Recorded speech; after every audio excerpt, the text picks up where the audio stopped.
অৰুণাচলৰ ঘন জংঘলত পুষ্পা ৰঙা চন্দনৰ দৰে দামী কাঠৰ চোৰাং বেহা এফালৰ পৰা ধ্বংস কৰা হৈছে খয়েৰ গছ অসমৰ মাজেৰে সৰবৰাহ হয় ৰঙা খয়েৰ এই দৃশ্যবোৰ চাওক দক্ষিণৰ ব্লকবাষ্টাৰ পুষ্পা চিনেমাখনত দেখুৱাৰ দৰে ৰঙা ৰঙা কাঠ পিছে এইবোৰ ৰঙা চন্দন নহয় এয়া ৰঙা খয়েৰ তিনিচুকীয়া জিলাৰ সীমাত লাগি থকা অৰুণাচল প্ৰদেশৰ তেজু আৰু চৌখামত এইদৰে ধ্বংস কৰা হৈছে ৰঙা খয়েৰ গছ বি নিউজে আমি ধাৰাবাহিকভাৱে সম্প্ৰচাৰ কৰি আহিছিলোঁ যে কাঠা আৰু খয়াৰৰ কথা খয়াৰৰ গছসমূহ আমি এনবি নিউজৰ দৰ্শকসকলক দেখাব বিচাৰিছোঁ আৰু অসম চৰকাৰ ভাৰত চৰকাৰ অৰুণাচল চৰকাৰক আমি দেখাব বিচাৰিছোঁ আমি অৰুণাচলৰ তেজুত বৰ্তমান উপস্থিত আছোঁ তেজুৰ এখন খয়াৰৰ বাৰীত এইখন হ'ল এখন খয়াৰৰ বাৰী কাঠাৰ আচলতে বাৰী এই এখন বৃহৎ ডাঙৰ এখন জংঘল অৰণ্য আৰু একোজোপা গছ আচলতে লাখ লাখ টকীয়াৰ মূল্য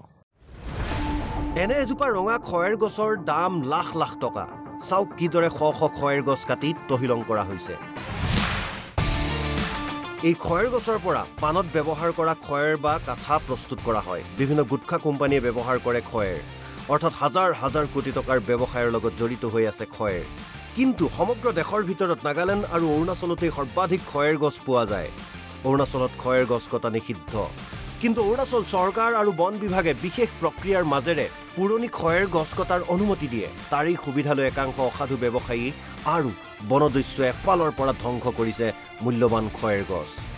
কেইজোপামান কটাৰ অনুমতি লৈ কাটিছে হাজাৰ হাজাৰ গছ চাওক কিদৰে সৰু বৰ খয়েৰ গছ এফালৰ পৰা কাটি পেলোৱা হৈছে পৰি ৰৈছে কেৱল গছৰ মূঢ়াবোৰ সকলো বন্দী হ'ল এনবি নিউজৰ কেমেৰাত আৰু এনবি নিউজৰ দৰ্শকসকলক দেখাইছোঁ ভাৰত চৰকাৰক আমি দৃষ্টিগোচৰ কৰিব বিচাৰিছোঁ অসমৰ গোলাঘাটৰ এজন প্ৰভাৱশালী ব্যক্তি ডিব্ৰুগড়ৰ এজন প্ৰভাৱশালী ব্যক্তিৰ ঢলাৰ তিনিচুকীয়া জিলাৰ ঢলাৰ এজন প্ৰভাৱশালী ব্যক্তি ডিগবৈৰ এজন প্ৰভাৱশালী ব্যক্তি আৰু অৰুণাচলৰো ২-৩জন ব্যক্তি ইয়াৰ নামৰ লগত জড়িত হৈ থকাৰ ইতিমধ্যে পোহৰলৈ আহিছে অৰুণাচলত গঢ়ি উঠিছে খয়েৰ ৰং প্ৰস্তুত কৰা ফেক্টৰী এই ফেক্টৰীত চৰকাৰী অনুমতি লৈ কটা গছৰ পৰা খয়েৰ প্ৰস্তুত কৰা হয় কিন্তু অভিযোগ উঠিছে চৰকাৰে যিমান অনুমতি দিয়ে তাতকৈ বেছি গছ কাটি অনা হয় এই ফেক্টৰীলৈ এই সমগ্ৰ ঘটনাত তেজুৰ দুজনমান স্থানীয় লোক জড়িত হৈ আছে লগতে জড়িত হৈ আছে ডিগবৈৰ টিংৰাইৰ গোৱেল উপাধিৰ এজন লোক জড়িত আছে উত্তৰ প্ৰদেশৰ ত্ৰিপাঠী উপাধিৰ এজন লোক এই ত্ৰিপাঠী অৰুণাচল পুলিচৰ বিষয়া আছিল কিন্তু কোটি কোটি টকাৰ খয়েৰ চোৰাং অবৈধ ব্যৱসায় কৰিবলৈকে স্বেচ্ছামূলক অৱসৰ ল'লে ত্ৰিপাঠীয়ে এই যে খয়েৰবোৰ অসমৰ মাজেৰে বহিৰাজ্যলৈ সৰবৰাহ কৰায় এই চক্ৰটোৱে তেতিয়া তেওঁলোকে ব্যৱহাৰ কৰে নাগালেণ্ডৰ চালান আৰু অন্য নথিপত্ৰ কাৰণ নাগালেণ্ডত এই ব্যৱসায় বৈধ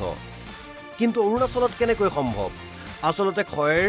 মাফিয়াৰ পকেটত অৰুণাচলৰ বন বিভাগ তেজুৰ ডিএফও জড়িত থকাৰ অভিযোগ তাৰোপৰি অসমৰ মাজেদি যিহেতু সৰবৰাহ হয় গতিকে অসমৰ বন বিভাগৰ বিয়াগুম বিষয়া আৰু আৰক্ষীও জড়িত এই চোৰাং ব্যৱসায়ত সকলো তথ্য পোহৰলৈ আনিম আমাৰ পৰৱৰ্তী প্ৰতিবেদনত তিনিচুকীয়াৰ পৰা প্ৰতাপ মৰাণৰ ৰিপৰ্ট এনবি নিউজ